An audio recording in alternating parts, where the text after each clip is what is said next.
Bem, pessoal, essa vez na segunda aula do segundo dia, nós estamos apresentando a relação entre a academia, o governo e o terceiro setor, ou a sociedade organizada, que são todas forças importantíssimas na construção de uma cidadania plena, na construção de um futuro desejado, aplicando princípios de inclusão social, desenvolvimento real, no sentido de fato, beneficiar com o resultado do progresso e do conhecimento técnico-científico toda a população, independente das suas condições sociais, étnicas ou de qualquer diferenciação.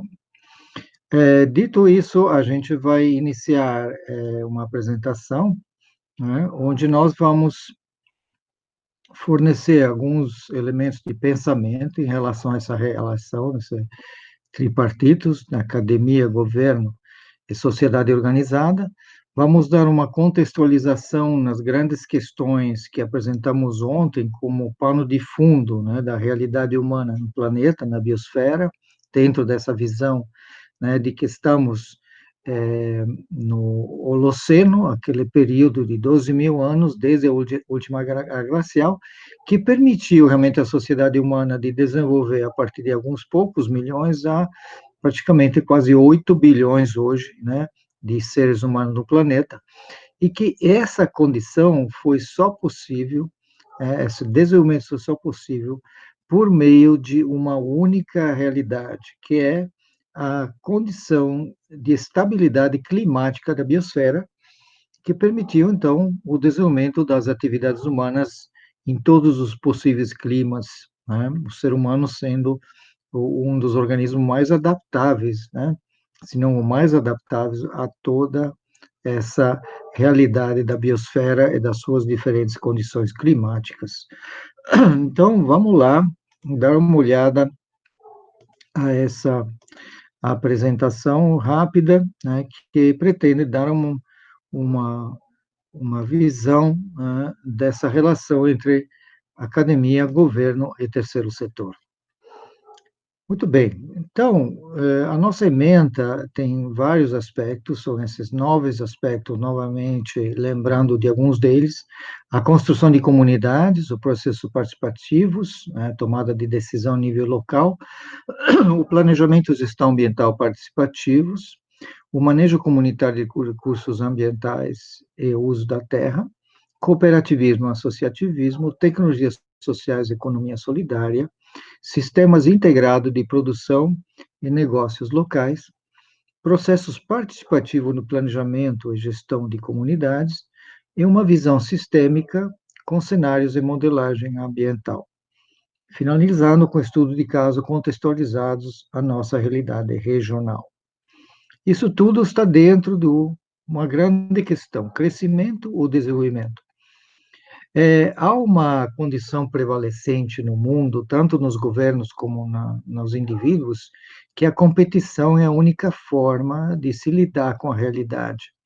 Isso coloca cada um numa situação de instabilidade, tanto emocional como, de fato, política e também econômica, e principalmente também cultural.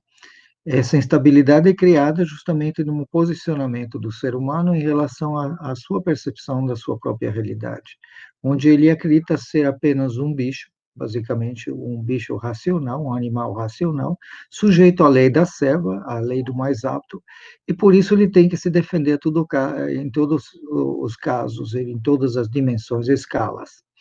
Dessa forma, ele precisa se armar, porque se ele não se armar, como é que ele vai se defender do mais forte, né?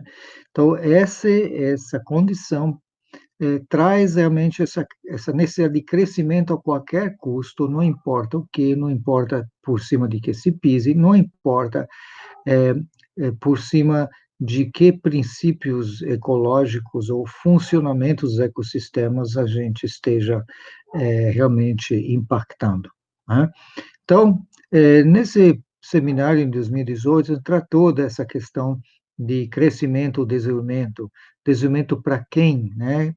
E dessa condição que está elucidada há muitos anos, nos anos 80, já do físico Fritjof Capra, no seu livro O Ponto de Mutação, onde ele mostra claramente que essa condição de competição acirrante leva todo mundo, desde governo a indivíduos, a se armar fisicamente, armamentos mesmo, então impactar profundamente sobre os recursos naturais, o funcionamento dos ecossistemas e as próprias relações humanas tecidas entre países, governos e indivíduos dentro desses próprios países. Né? A situação é muito sintomática hoje, né, com a situação que nós encontramos no país do Brasil e em outros países, onde existe realmente toda uma estrutura que está baseada nessa competição e está aumentando essa frenesi, esse condicionamento de realmente estar sempre um pé na frente e outro atrás, esperando de onde vem o próximo ataque. Então, uma situação constante de medo, né, de angústia e principalmente eh, de insegurança. Essa insegurança que é realmente uma das questões básicas, chaves, que a gente precisa resolver. Então, dentro dessa filosofia de desenvolvimento, nós temos que lembrar que a economia, que aqui nesse gráfico, nesses círculos concêntricos, está no meio da sociedade, está juntamente com a sociedade no meio da natureza. Então, temos que lidar novamente com essa questão. Até quando a natureza a biosfera vai nos proteger, como fez até agora no Holoceno, e os sinais estão aí realmente de grandes mudanças, como já falamos na primeira aula.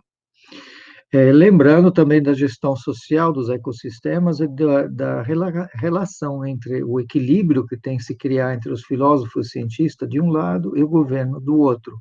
E dentro disso, então, essa relação de três processos, né, que nós já falamos ontem, mas reiterando, processos socioculturais, processos políticos, econômicos e processos físico-químicos, ecológicos, que determinam a estrutura espaço-temporal da realidade, ou seja, nossas cidades, vilas, aldeias, nossas áreas rurais, nossos sistemas produtivos, estão pautados, né, na dinâmica de interação entre esses três processos inexoráveis que determinam o nosso futuro comum.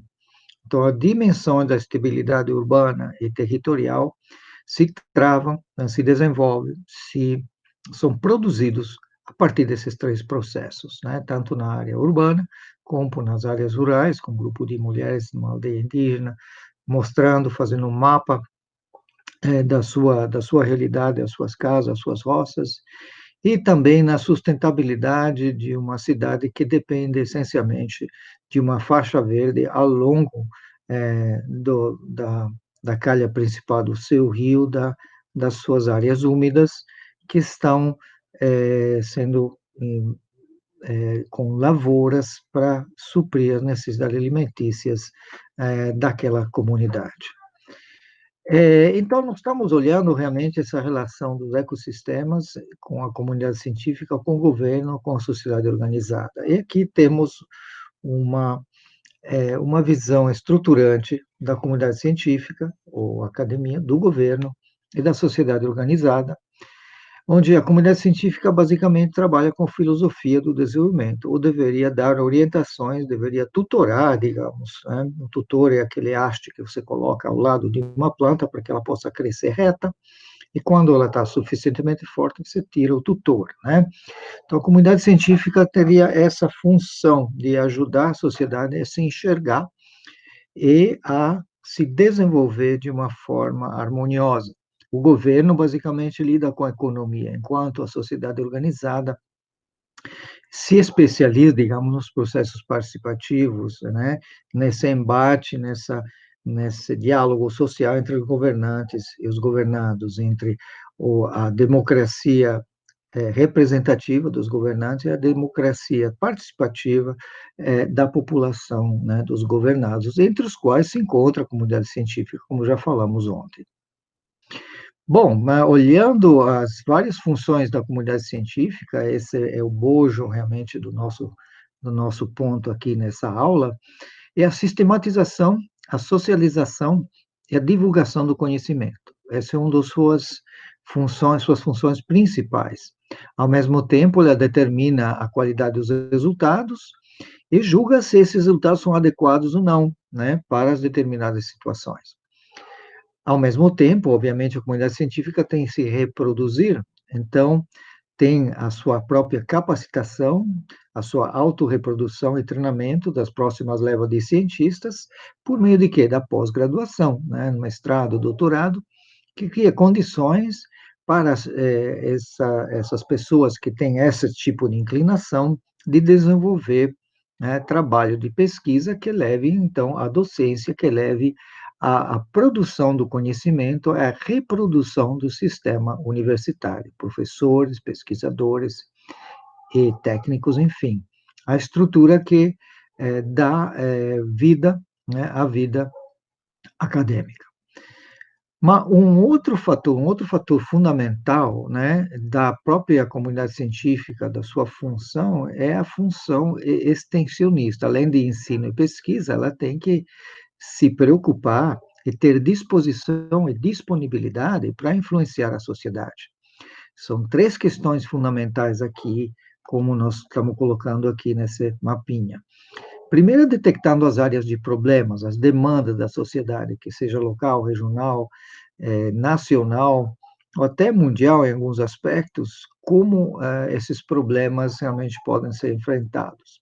Primeiro tem que se detectar, então, a problemática, como funciona, qual é a distância entre a realidade observada e uma condição desejada, como galgar essa distância. E por isso se descobrem soluções que se oferecem alternativas né, compatíveis com o desenvolvimento sustentável, as várias dimensões do desenvolvimento sustentável, culturais, econômicas, sociais, ambientais, ecológicas, e assim vai, né, institucionais. Já o governo, né, que se preocupa mais com a economia, está aí para representar e administrar legalmente as decisões do coletivo, quer dizer, da sociedade, né? Ele tem que priorizar o social, ele tem que ouvir a população, ele tem que estar atento àquilo que a população realmente precisa.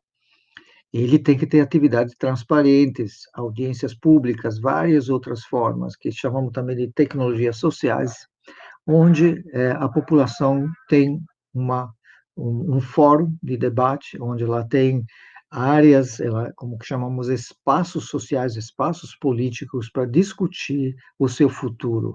Coisas como planejamento quinquenal, cada 5 anos, metas a médio, curto e longo prazo, orçamentos participativos. O orçamento participativo não é um instrumento de um partido. O orçamento participativo é uma tecnologia social muito avançada, é muito necessária na sociedade para poder definir suas metas e avaliar de que forma os